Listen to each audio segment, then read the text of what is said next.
Hi, welcome to Honesty Wireless, the world's most honest salesman here. How can I help you today? Hi, yeah, so I'd like a cheap new iPhone, please. Cool.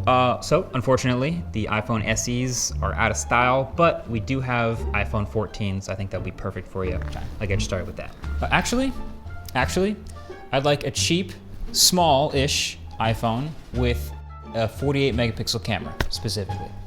Okay, well then I can get you the iPhone 15 to get started. Perfect. Wait. Okay, so I would like a cheap, smallish iPhone with a 48 megapixel camera, and I gotta have Apple Intelligence, so. Okay. Nobody ever asked for that, but then I'll get you with an iPhone 15 Pro. We got those on refurb. Okay, so I have exactly $600 to spend on a cheap, smallish iPhone. I need a 48 megapixel camera. I need Apple Intelligence. I need an OLED screen. I heard that was good. And it's gotta have Face ID. And I want that action button. So yeah. Okay. No, yeah, that's still, an iPhone 15 Pro should actually be good for all of your needs. So. And also, I hate high refresh rate. So it's gotta be 60 hertz. And MagSafe, I hate that too. Don't want that. What? Who are you? So this is the brand new 2025 iPhone 16e. And this is not a budget phone anymore. So the SEs of the past used to be definitively budget.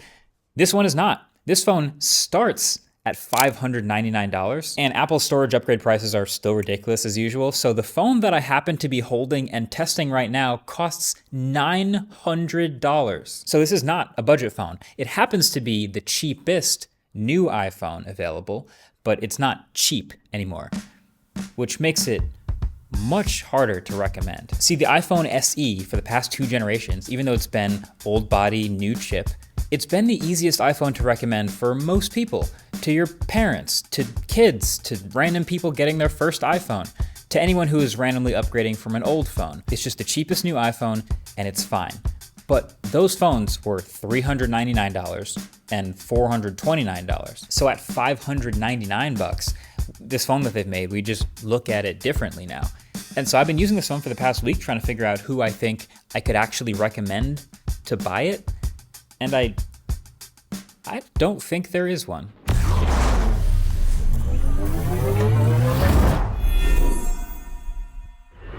The secret to making the SE iPhone so cheap for years has been the parts bin strategy. Basically taking parts that they've already spent the money engineering and just Frankensteining them together. And this is true again for this 16e. So this time it's mostly in the body of the iPhone 14. So you've got your aluminum build, your flat sides, your USB Type-C, even IP68 water resistance, but then it's a new single camera ring on the back. We'll get to that in a minute. And they've added the action button to the left side too.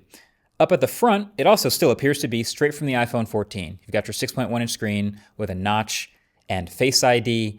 It definitely is just all bringing the cheapest iPhone up to date with a more modern look. Again, remember the last one looked like this, so this is way better. It's not the brightest display in the world, so once you get it out into direct sunlight, it's a bit less visible than some other actually modern displays. And it's also still 60 hertz, which is still silly. But in general, it looks fine. But this is exactly where the nickel and diming begins. So you've got this whole family of iPhone 16s now, 16e, 16s, and 16 Pros. Good, better, best, if you want to call it that. And so the cheapest iPhone, they've had to take stuff out of it to get it down to this price. Some of the stuff they've taken out, not that big of a deal. Some of the stuff they've taken out, kind of harder to swallow. So here's one. The headline is that it gets the newest silicon straight from the flagship iPhone 16, the A18 chip. Great. Asterisk, this is not exactly the same silicon. This chip has one less GPU core. Pretty classic binning. Not that big of a deal. This happens all the time. We just saw the Oppo Find N5. That also has a binned Snapdragon 8 Elite with only 7 cores instead of the typical 8. It's barely a footnote, honestly. You'll only really maybe notice it with intense gaming, with the few games that are actually that taxing on the GPU. But aside from that, it's really good. This formula has worked in the past, and it's always ended up being, on paper, one of the most powerful phones in its price bracket. And that's still true. It still is. So a bin CPU, GPU, fine. Fine cut. Another cut, colors. There's no colors. There's only matte black or matte white. And this whole design here really is actually, it's super clean and also super boring. There's a complete lack of text anywhere on the back. And then honestly, the relatively small camera bump is a bit refreshing, honestly. But yeah, if you want any type of color on this phone, you'll need a case or a skin to get that. It's funny, the last two iPhone SEs I reviewed were both bright red, which I thought was fun. And now there's actually no more product red products anywhere in Apple's lineups. That was that program that was the red colored products where the proceeds would go to help support AIDS programs. I kind of wonder what happened to that. So colors, that's another cut. Okay. No MagSafe in the 16E. That one feels a little worse. So obviously the last SE also didn't have MagSafe, but that was 3 years ago. And MagSafe has now become a staple of the iPhone experience, at least I thought. And this is supposed to be the cheapest version of a modern iPhone. But no, this phone has just slow first-gen Qi wireless charging that maxes out at 7.5 watts. And since there's no magnets to make sure you get alignment right, if you're just a little bit off, it can be painfully slow. This week I had it on my desk charger for like half an hour, and it gained 0% while just getting warmer. I don't have to remind you of the downsides of early wireless charging. Of course, if you really, really want MagSafe on your 16E, there's nothing stopping you from getting a case. So I've got one from channel sponsor dbrand here, their grip case, and it's got the magnets in the case like we've seen in the Android world, so perfect alignment every time.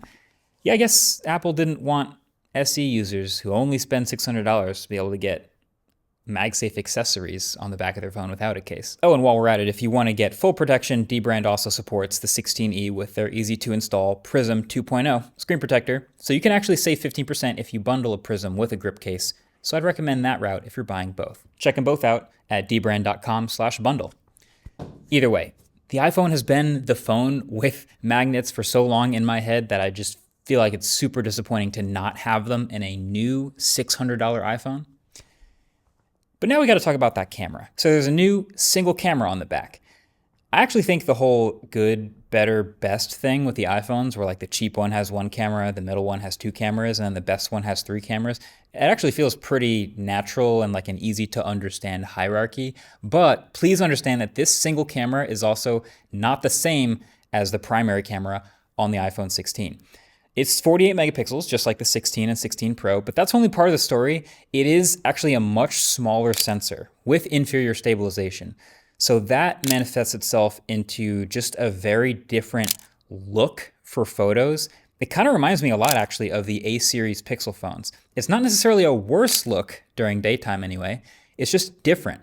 Way less shallow depth of field, a lot less natural bokeh. There's still plenty of sharpness and typical iPhone colors and saturation, but then the image definitely gets much more quickly soft as the light starts to go away because the tiny sensor is just not getting as much light. It gets less likely to freeze action and more likely to kick in night mode. Also, missing the second lens means you're missing cinematic mode, spatial video, and macros. So I just think, in general, if you're the type of person that cares a lot about the camera on your phone, you can see the clear, steady progression of better iPhone equals better camera. But this one, honestly, for its price range is fine. Now, there's a couple other smaller things that the iPhone 16e also doesn't have. Wi-Fi 6E and Wi-Fi 7 support is one of them. Honestly, not a huge deal to me. It would be nice for future-proofing. Other phones do have it, but a lot of people will never notice because they also will never update their router. There's also no ultra-wideband, so you cannot do the precision finding with any AirTags or anything like that. There also is the action button, but there is no camera control on this phone, but honestly, I don't think anyone's dying for that. But the sneaky X factor with this phone is they've actually introduced a new part, and that's Apple's first in-house designed cellular modem called C1. So there were some rumors about this. I remember from years back, Apple spent literally $1 billion acquiring part of Intel's modem business. So fast forward 6 years, and this is the first iPhone that doesn't have a Qualcomm modem in it. Apple's replaced it with their own for 4G, 5G, GPS, and satellite. Now, they've had a lot of success with the vertical integration thing lately. We just saw this with, Apple Silicon replacing all the Intel chips that used to be in MacBooks. So I think the question people are wondering is this the Apple silicon of modems? And I think the short answer is you probably won't really notice anything, but that's actually a good thing. Like I did speed tests in different places, didn't find anything really too dramatic. Gripping the phone differently in different ways also doesn't seem to matter at all because as far as I can tell, the antennas aren't really changed. There is no millimeter wave 5G support with this modem yet. That's something to keep in mind, though again, a lot of people will also never notice that. What is sneaky important though is modems can be or have been really big power draws in phones. Like you've probably noticed this. If you're in an area with like kind of crappy cellular signal and your phone is like hunting and switching back and forth between 4G and 5G, that can drain your battery a lot. And the main claimed improvement of the C1 really is actually efficiency, which I love to hear. It's funny, SE iPhones of the past have always also been small because they're using older bodies. So small body, but modern processor that draws a lot of power. So battery life was just not a strong suit of those phones. But this 16E is a modern sized big phone.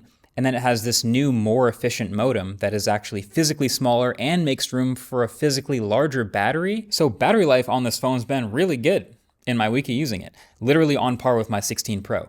It wireless charges way slower, but it's really good battery. So two main thoughts here on the C1.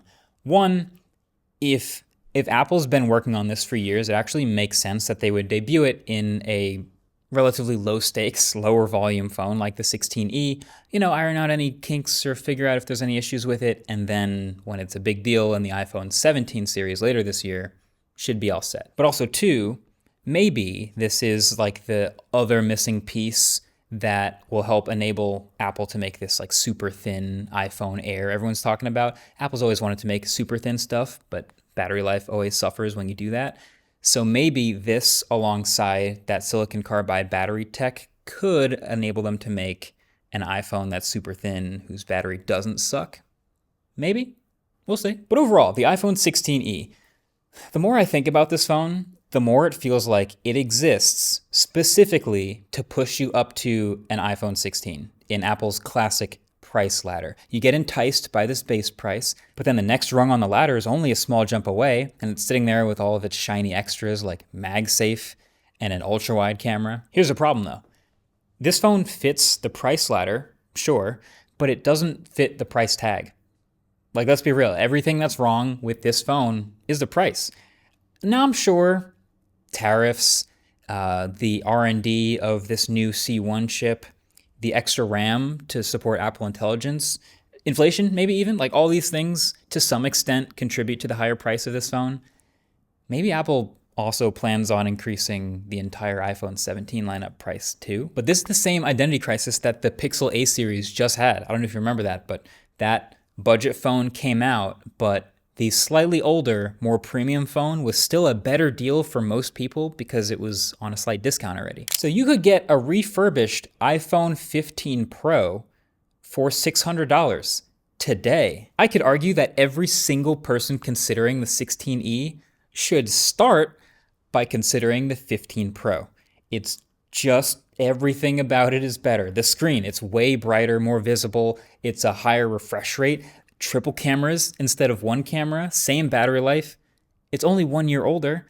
It's got Apple Intelligence. It's just, you should just start with that phone instead. And I actually feel like I know what Apple's answer would be if I asked them who should buy this phone. Because if you go to their site for the 16e, the built-in compare tool only shows comparisons versus iPhone 12 and 12 mini and iPhone 11 and the older SEs. So basically, if you're somebody with one of these older phones, then this would be a perfectly fine upgrade for you. You get that more modern design, the new chip, Apple Intelligence, and you're set. And they'd be right. It's not a bad phone for those people at all. It's just the new price does not match the phone.